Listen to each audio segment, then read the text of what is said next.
And welcome back. Kevin Swindell did relinquish the lead, came on to pit road for fresh tires. Truex and Alan Tardif now 1 and 2 out in front of this field. Pace car makes its way onto pit road. Truex will set the pace as they come out of turn number 4. Green flag back in the air. Alan Tardif a little slow on the takeoff. Ryan, oh, big wreck. Problems behind. Looks like Alan Tardif slowed down. A couple other guys. DJ Shaw couldn't come up to speed. Darrell Wallace Jr. huge points implications for the 6 car. A lot of damage to that Revolution Racing car, front and rear, for Darrell Wallace Jr. What a tough day for him, as well as Jody Lavender in the 88. He got caught up in this one. Yeah, tough break for Jody, running a limited schedule this year. Had a runner-up finish, first time out at Greenville, but a huge amount of damage to that 88 car. That could be the end for Jody Lavender today. You see Darrell Wallace Jr. He's moving around the racetrack, but a lot of damage to the left front of that race car. Yeah, a lot of damage to the rear, but it doesn't look like it has affected the rear end. Actually, the rear end could be pushed over a little bit. There's Matt Kobeluk. Tough break for him and his Mohegan Sun Chevrolet. Also some right side damage to that race car. Let's take another look at this restart. Usually when somebody doesn't get going, that always causes a chain reaction deal. And you can see the outside line going. Then DJ Shaw looks like he missed a gear. The 4 of Sergio Peno gets in the back of the 6 of Darrell Wallace Jr. Jody Lavender, Matt Kobeluk, nowhere to go. Ryan Gifford in the 2 is able to avoid. So a tough situation on the restart. Ryan Truex and Alan Tardif not having too many problems. They stay out front. Stay with us here on Speed.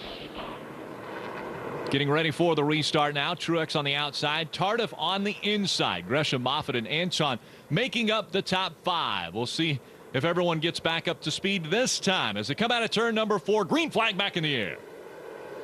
Another good start by Ryan Truex. Tardif a little bit of slow on the start. 3, 4, 5, and 6 wide on the restart. Max Gresham pulls to the inside of Tardif in the battle for second. So Tardif trying to hold on to second now as Gresham looks to the inside.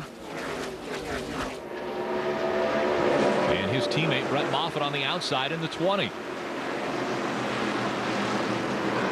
At 0-7 of Corey LaJoie coming into the picture now as he's in the top 5. Corey had a good run at Iowa earlier this year, finished in the 4th position. He ran the first Loudon race and finished 8th. See how he does today in the 0-7 right now, looking pretty impressive in the top 5. Joe Gibbs Racing teammates still trying to battle it out for 3rd. You notice right now Kevin Swindell gave up that lead. He's way back right now with not a whole lot of time to get back towards the front. We'll see if fresh tires pay off for Kevin Swindell. That's what he came onto pit road for. See if they will work. Ryan Truex out in front, and he's put a 5-car length lead over Alan Tardif running in the 2nd spot. The battle continues for that 4th position.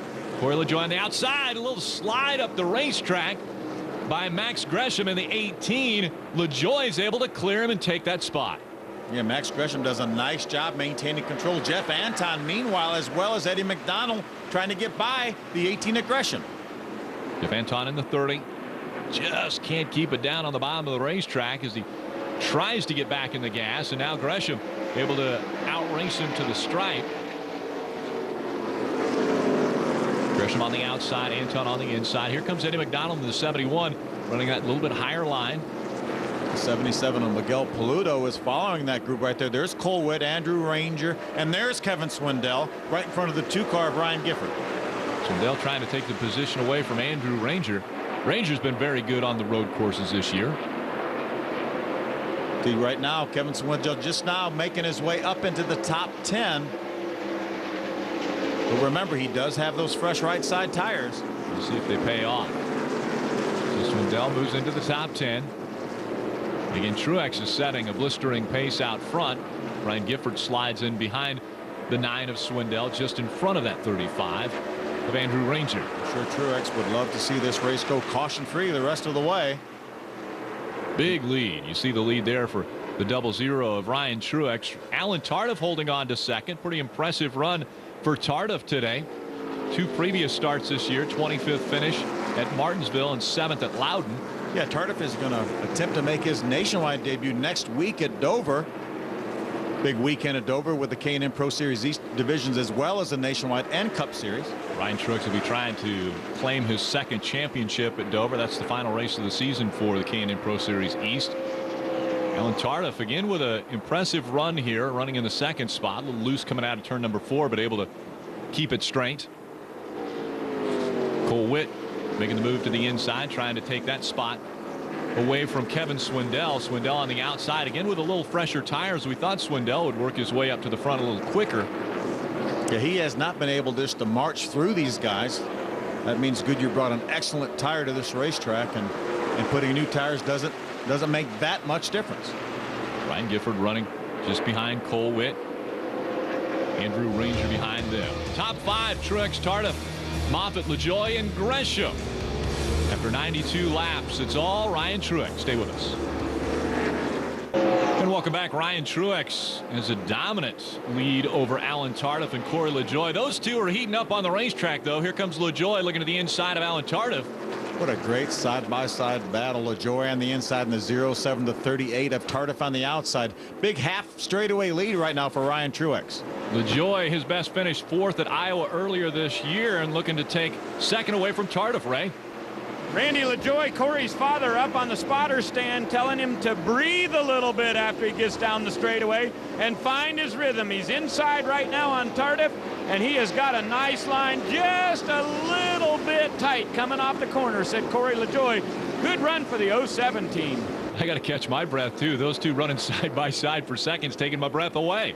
Brett Moffitt right there in the 20 car, right behind that side-by-side battle. Brett running 4th. Scott Mooley in the 26 off the pace down at the bottom of the racetrack. These two continue for second now. We're getting Moffitt in the 20 coming into play for this second position. LaJoie tucks back in behind Alan Tardif, running 3rd. 4th is Brett Moffitt in the 20. I really like the line Alan Tardif is running right now. He's up a little bit on the racetrack. A little more banking up there. Corey able to get the power down that time, coming off for 2 to pull up beside him. Looks inside for second. Corey LaJoie trying to take the spot away from Alan Tardif. Right here is where it's very difficult to get that power down. You see Corey try to do it. Not quite able to, but he does stay side by side. Gets a little bit loose off of 4. Sideways once again for Corey LaJoie. I think that's where his dad was saying, you got to breathe, son. Trying to get that nose underneath him again. Look at Moffitt now trying to get under LaJoie. Sliding up the racetrack, 3 wide for second as they go down the backstretch. Oh, the 2 of Ryan Gifford into the wall in turn number 1. Caution flag is out. Ryan Gifford hits the wall hard in turn 1, and that brings out the caution once again. I was watching Ryan Gifford. It looked like maybe he cut a tire down. Something broke on that right front. Pretty hard contact. So caution number 6 comes out after 104 laps, inside of 20 laps of racing, when we come back.